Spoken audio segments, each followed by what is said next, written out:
Hey everyone, and welcome. I thought what I would do is maybe talk through some of the ideas that we're thinking about and think about our reflection for this upcoming week. And so I'm going to start with the number and how I've set this up for the number 1097. And you'll see what I've done is I've essentially chosen a couple of different colors to represent some of the different place values that we have. And that was a number that came up quite a bit in our conversations. And so I want us to think through kind of what happens in this process. We're going to use some terminology and then again, think about that zero.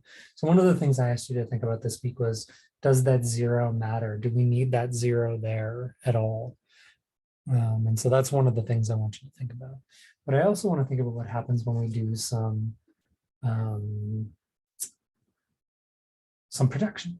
So I'm going to do a roll, and you'll see that I have 1097 set up in a specific way, and I just rolled a 5. And so what I'm going to do is I'm going to add 5 M&Ms to that.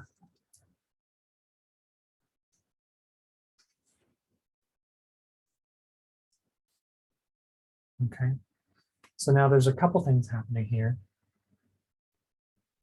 I have more than 5 showing up, which I told you I can't do. I need to be able to subitize. But then we also have more than 10 in that last section.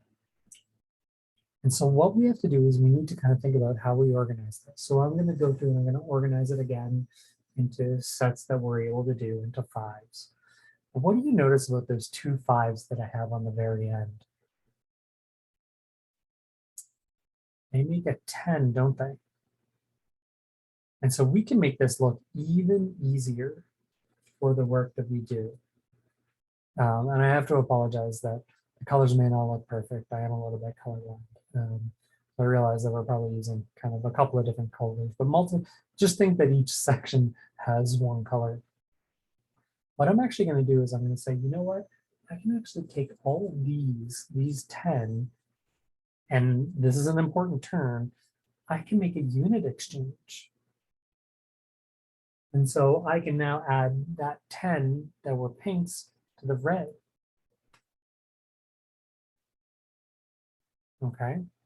So what I did was I took 10 from the previous section, and that's an important number, and I did what we would call a unit exchange and put it in the next place. Great. Now, if we look at this, we can actually do yet another unit exchange, can't we? There are a whole bunch of reds there. We've got 2 groups of 5, which is again 10. I'm going to do a unit exchange. And then I can put 1 in the hundreds place where there wasn't one before. And now we have a new number. We have 1100. And so there was a couple of things that happened in there. We kept things with 5s, right? Like I said, we have to when we subitize. If we produce and it takes us from one place to the next place, we can do what we call a unit exchange. And then I'm not going to explain why, but we use that 0 a little bit.